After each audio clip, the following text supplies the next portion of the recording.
Hello, this is Mel Thompson, and this is a podcast in a series of podcasts about political risk. Today I'll be discussing Ecuador's presidential vote. As we all know, elections create uncertainty. However, there is nothing that lowers political risk like a free and fair election. It is a double edged sword with a short shelf life that raises the fear of change and hope simultaneously. In Ecuador, the pendulum seems to be moving in the direction of hope and simultaneously raising political risks. With all of the economic potential, Ecuador has been slowed in recent years due to corruption and recession. The current left leaning government has given much hope to the poor and disenfranchised, but has been unable to curb the social problems fed by past current corrupt practices.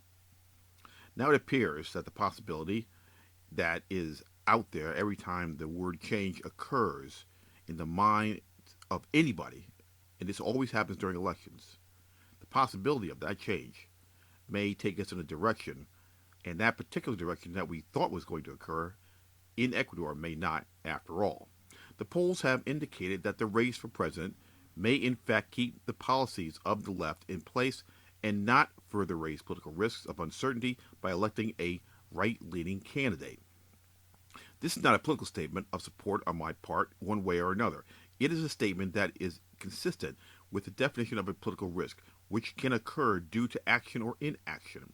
In the case of an election, uncertainty has the all time, always undefeated probability of raising a overall level of a risk, a political risk, due to the possibility of a new president, legislature, and policies that would accompany those leaders. In Ecuador, a new president with right leaning tendencies, as opposed to a continuation of the left leaning policies, would be that type of change. The major problem in Ecuador is corruption, and this has created the economic woes we now see there. It does not matter if the left or the right were in charge up to the day of this election, the economy would look the same. This is because the corruption is still present. Where the political risk of uncertainty was rising was in the potential for change in social spending championed by the left that could possibly have been cut by right leaning president if that person had been elected or is possibly elected since the election has not happened yet. And this type of control over the lives of people is a significant change.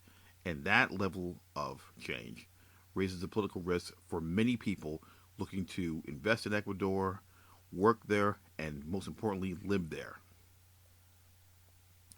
Now that the polls are showing a possible reemergence of the left as a possible winner, a likely winner in many cases, according to many polls, the level of uncertainty has decreased. However, the major political risk of corruption remains, and this is the issue that must be addressed by whoever wins. Until this is reined in, foreign direct investors and companies seeking to conduct business in Ecuador need to follow the elections, understanding that the latent political risks may not go away. This has been Mel Thompson.